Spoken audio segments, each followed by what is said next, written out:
Bau dari kain ini yang memang sudah lusuh, warnanya hampir putih kecoklatan. Ini baunya seperti bunga kandil, dan di kain itu ada seperti tinta atau tulisan yang dibuat dari darah kering, membentuk sebuah simbol dan sebuah tulisan aksara Jawa yang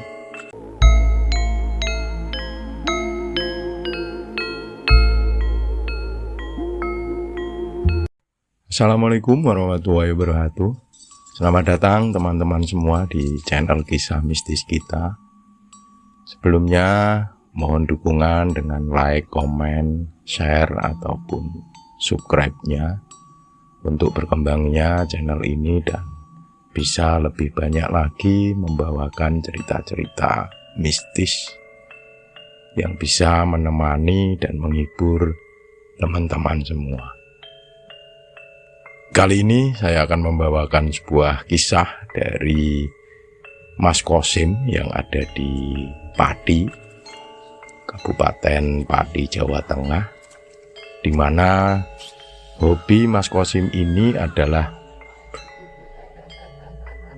merawat bonsai yang beliau dapat dari beli ataupun dia merawatnya sendiri, dan juga kadang dia berburu untuk mendapatkan tanaman-tanaman yang nantinya akan dia jadikan sebagai bonsai. Suatu saat Mas Kosim ini melakukan perburuan di sebuah hutan yang ada di Kabupaten Pati, di mana tipikal dari daerah yang dia susuri untuk berburu bonsai ini berupa perbukitan batu, dan itu termasuk batu kapur. Dan disitulah waktu itu Mas Kosim menemukan sebuah pohon serut yang tingginya sekitar 1 meter dengan percabangannya yang terbentuk alami dan batangnya sudah cukup besar. Dan tentu saja bagi penghobi bonsai seperti Mas Kosim ini yang sudah bertahun-tahun menggeluti hobi perbonsaian, sangat tertarik dengan serut yang ada di sebuah bukit. Dan di situ, di sekitar pohon serut hanya terdapat banyak tanaman perdu dan beberapa tanaman lain yang tidak cukup lebat. Karena hari itu kondisinya masih pagi, Mas Kosim menemukan itu sekitar jam 10. Akhirnya Mas Kosim ini memutuskan untuk turun dan berencana untuk meminta bantuan seorang temannya yang berada di kampung dekat dengan bukit tersebut untuk membantu mengambil pohon serut yang sudah dia temukan tadi.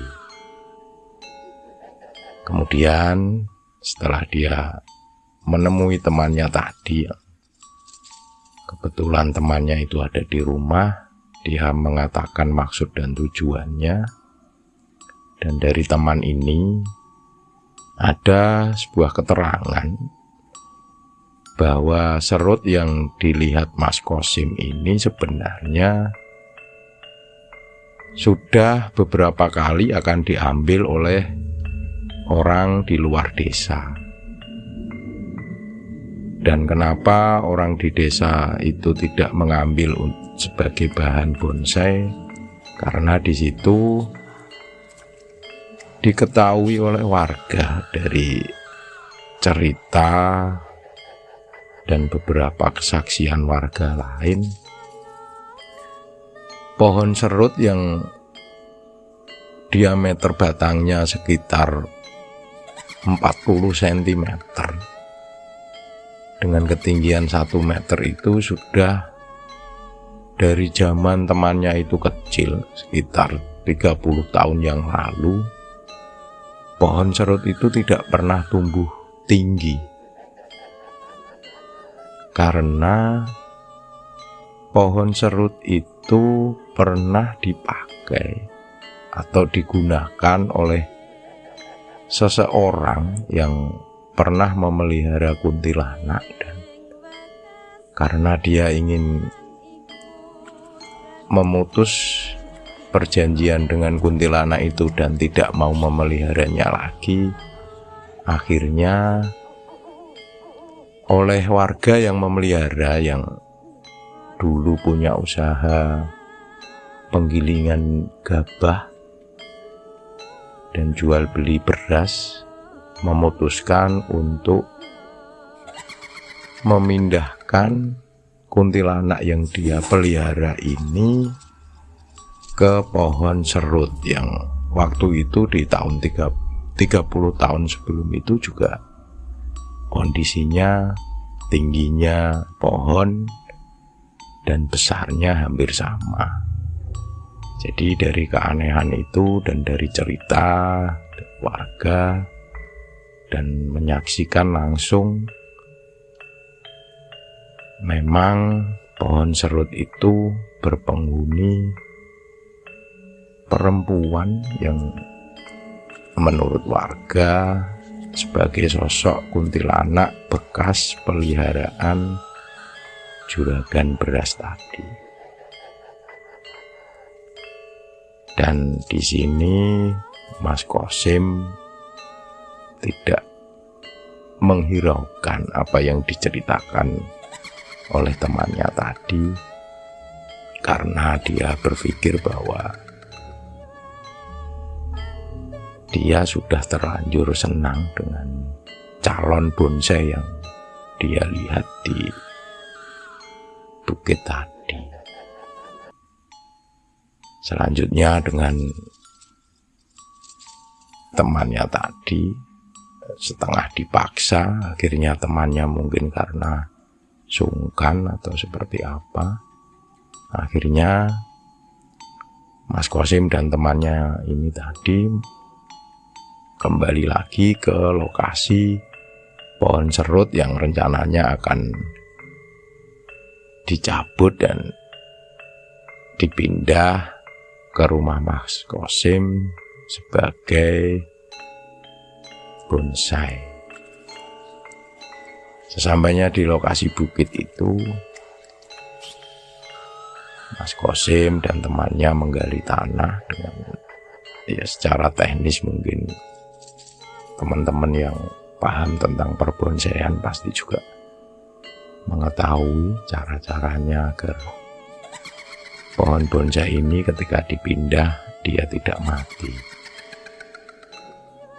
Hampir sekitar setengah jam, karena memang lokasinya tanah itu agak berat dengan akar-akar pohon serut yang sudah melebar kemana-mana.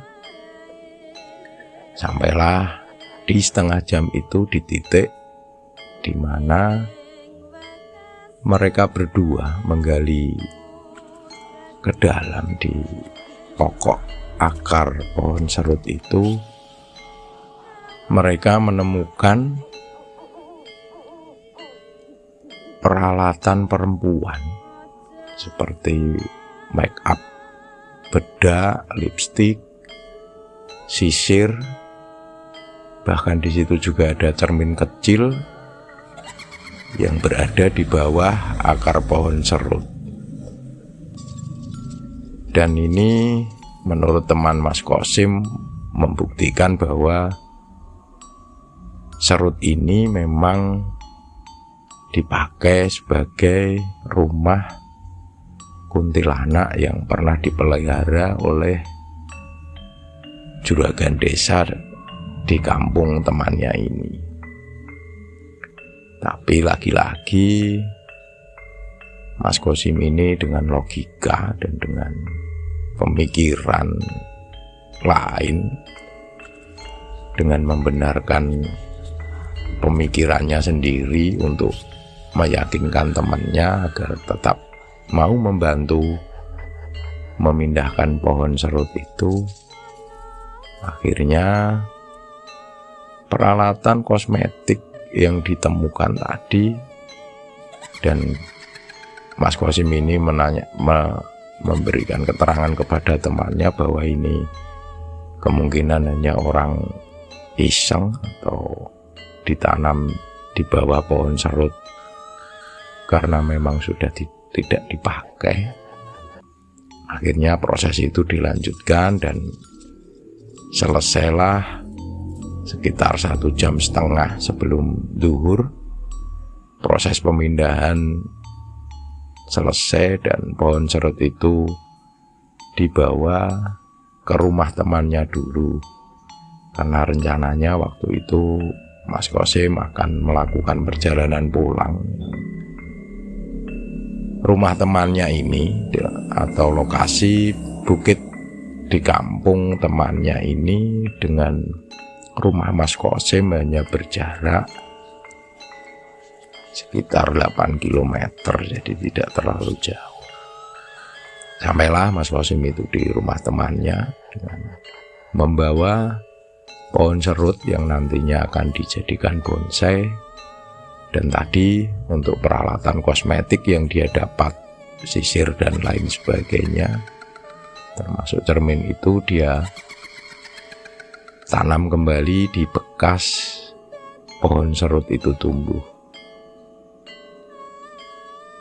Siang itu ketika setelah makan siang di rumah temannya dan berbincang-bincang hampir tidak membahas pohon serut itu, pulanglah Mas Qasim ini menuju ke rumahnya. Dalam perjalanan ini Mas Qasim sempat mengalami beberapa hambatan, di mana pohon serut yang dia bawa ini, yang ditaruh di bawah, di belakang motor, di boncengan itu, sempat terjatuh sampai 3 kali dalam perjalanan pulang. Padahal Mas Qasim ini yakin pohon serut ini sudah diikat dengan kencang dengan karet ban, dan seharusnya dengan logika dia tidak mungkin pohon serut itu jatuh. Sudah selesai, dia sampai rumah menyiapkan media tanam yang baru atau pot atau apa. Di situ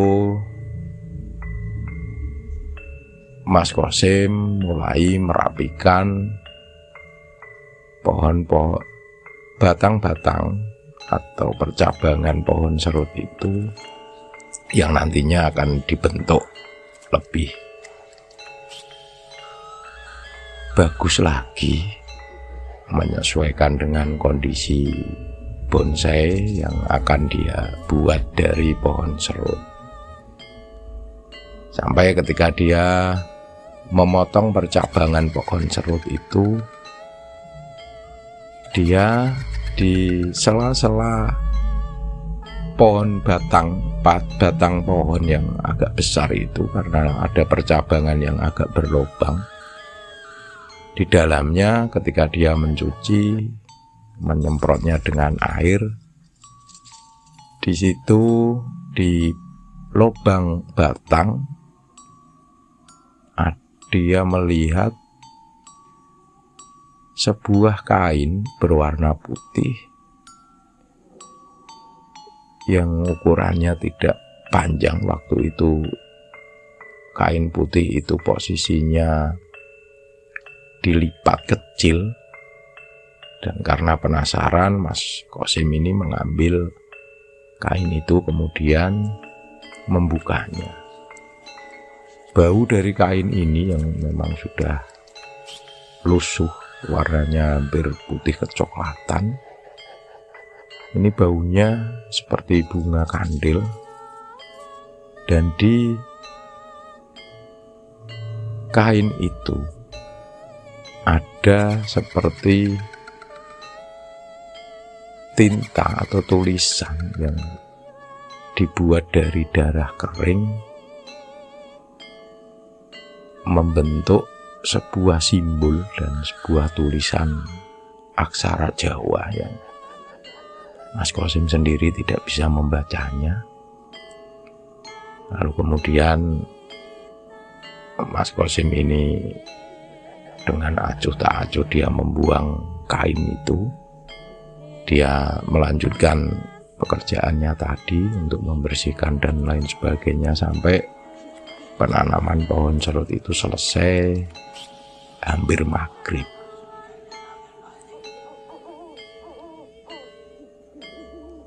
Pohon serut yang sudah ditanam di sebuah pot besar itu dia taruh di depan rumah bersama dengan kumpulan bonsai-bonsai lain yang memang berjumlah puluhan dengan ukurannya yang variatif, dan pohon serut yang baru dia ambil itu terlihat lebih tinggi dari yang lain karena dia posisikan di stand pot yang lebih tinggi untuk dia lebih mudah mengamati calon bonsai pohon serut itu di hari-hari selanjutnya. Sampailah ketika waktu itu jam 8 malam, Mas Qasim dan keluarga beserta istri dan anak-anaknya yang ada di dalam rumah, dengan jelas mereka mendengar suara tangisan dan juga suara cekikikan seorang perempuan yang ada di depan rumah di pekarangan Mas Qasim. Waktu itu istrinya sempat bertanya dan Mas Qasim hanya menjawab mungkin itu hanya suara orang lewat, dan dia cenderung cuek dengan kejadian itu sampai kemudian anaknya yang disuruh Mas Qasim yang waktu itu berusia 13 tahun, SMP kelas 1, disuruh untuk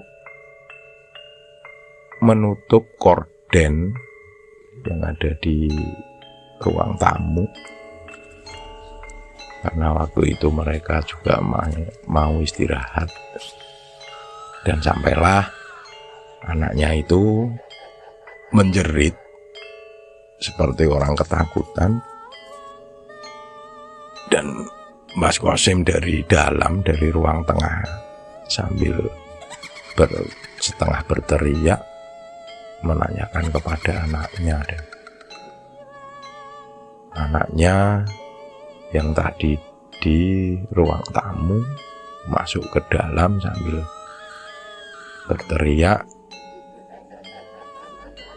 mengatakan kepada Mas Qasim bahwa di depan rumah, di kumpulan pohon-pohon bonsai itu ada seorang perempuan berbaju putih lusuh dengan rambutnya yang panjang, sedang berdiri di depan pohon yang karena anaknya tidak memperhatikan itu pohon apa, tapi Mas Qasim ini langsung tahu bahwa itu adalah pohon serut dari anaknya yang bercerita bahwa perempuan tadi berdiri di depan pohon yang paling tinggi. Dan dari situ Mas Qasim langsung menuju ke ruang tamu dan melihat memang ada sosok perempuan di situ wajahnya tidak kelihatan menghadap ke rumahnya Mas Qasim.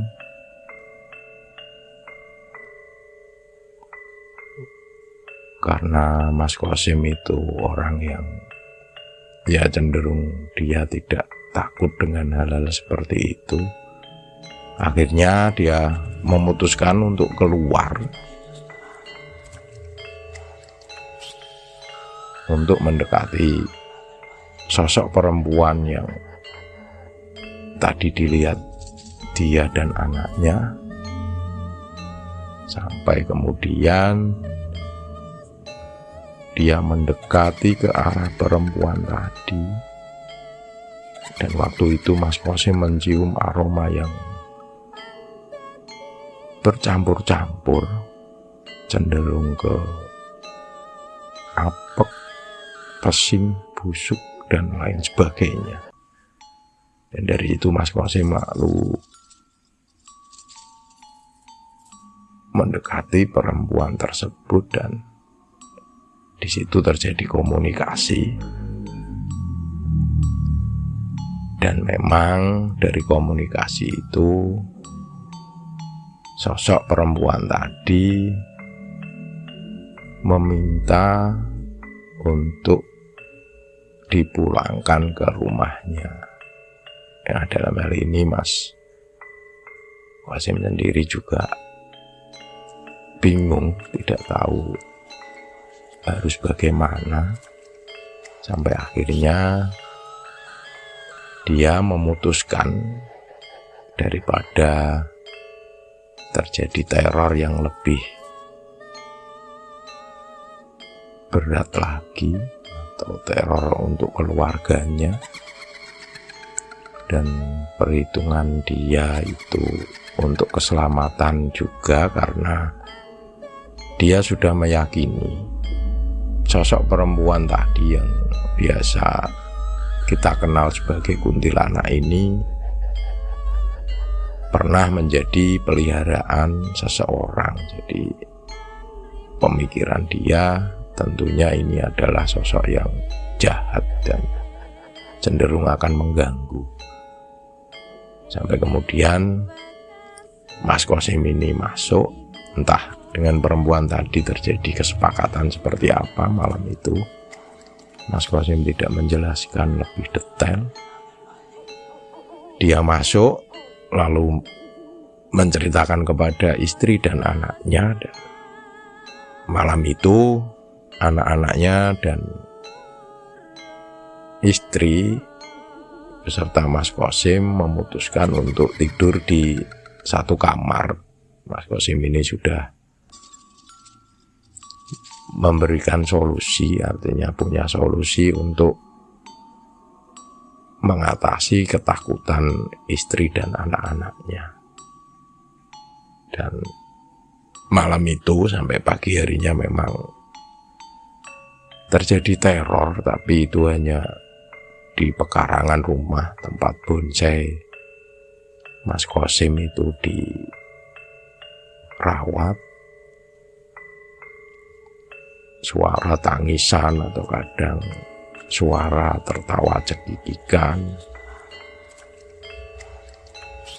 Malam itu benar-benar didengar semuanya, satu keluarga. Dan pagi harinya Mas Qasim memutuskan untuk membawa kembali pohon serut itu ke lokasi di perbukitan. Tentu saja dengan mengajak temannya yang kemarin membantu, dan akhirnya pohon serut itu ditanam kembali. Dan setelah kejadian itu, ketika Mas Qasim melakukan perburuan di lokasi itu, pohon serut itu sampai sekarang masih ada. Dan kejadian ini Mas Qasim alami di 2011. Dan sampai sekarang pohon serut itu masih ada, cuma bedanya sekarang pohon serut itu oleh warga entah siapa itu diberikan pagar dari kayu keliling yang mungkin tujuannya untuk melindungi pohon serut tersebut atau mencegah orang-orang yang ingin mengambil pohon serut itu seperti Mas Qasim memberikan keterangan di situ bahwa pohon itu masih dirawat. Demikian teman-teman, cerita ini mungkin tidak terlalu horor, tapi menurut saya banyak hal yang bisa kita ambil pelajaran. Terima kasih semuanya. Wassalamualaikum warahmatullahi wabarakatuh. Sakai meloro pan samyo bali,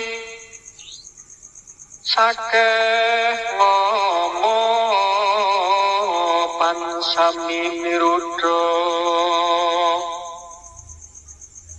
welas asih pandulu